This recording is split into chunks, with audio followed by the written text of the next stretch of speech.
Picture Florence 14th century.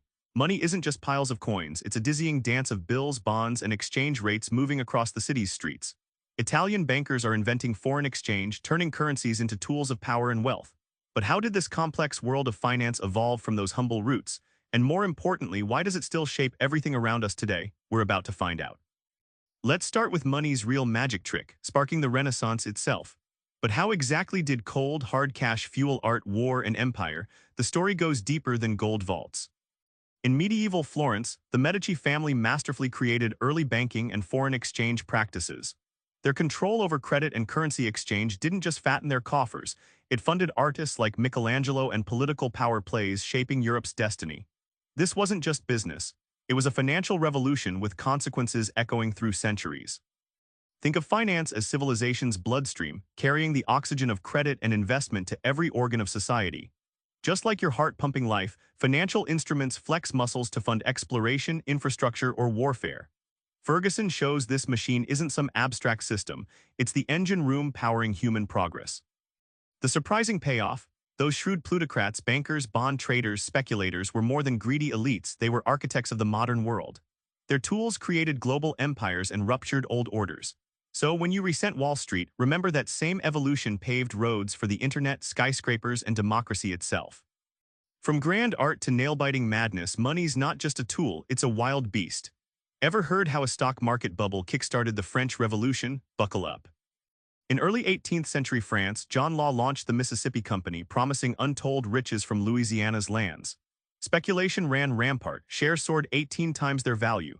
When the bubble popped, fortunes vanished overnight. The crisis destabilized the monarchy, fueling anger that exploded years later as the French Revolution. Money's frenzy wasn't just economic, it toppled kings. Bubbles are like carnival rides built on illusions, everyone screaming in ecstasy until gravity drags them down. They're psychological fever dreams where greed and hype distort value. Ferguson shows bubbles recycle through history, each time teaching harsh lessons about trust, risk, and human nature's fickle heart. The real revelation: crashes don't just wipe out wealth, they reset societies. Economic collapses destroy old expectations, fueling innovation and political upheaval. The 2008 crisis, another chapter in this long saga where financial disaster pushes the world to rethink power, policy, and progress. Fast forward to today, finance isn't just bonds or stocks anymore.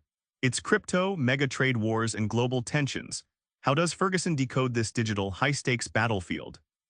The term Chimerica describes the intricate economic dance between China and America after 2000, China's exports fueling American consumption, balanced by trillions of dollars in U.S. debt held by China. This symbiosis powered 2 decades of global growth. But Ferguson warns, the trade tensions and political fallout are stressing this fragile financial linkage, risking a new kind of economic fracture. Enter Bitcoin, the rogue digital currency promising a world without central banks or traditional middlemen. It's money reinvented, decentralized, and cryptographically secured. But Ferguson treats it as both revolution and curiosity, explaining how cryptocurrencies challenge trust, transparency, and ultimately the future of finance itself. Despite flashy new tools, the 2008 crash, from America's subprime meltdown to ripple effects across Chongqing's boomtown, shows old lessons never die. Cycles of credit excess, speculation, and political blowback play out on a global stage. Money's ascent isn't linear. It's a roller coaster, still climbing, thrilling, and threatening to fall. Remember Florence's streets where money first learned to dance? That dance never stops, it just changes rhythm. Every era's financial innovation or crash rewrites our story for better or worse. So next time you think about money, don't just see numbers, see power, creativity, and risk woven into the fabric of history. Try this: track how your money today connects to those centuries-old moves. You might just spot history repeating itself. Subscribe for more book summaries like this one.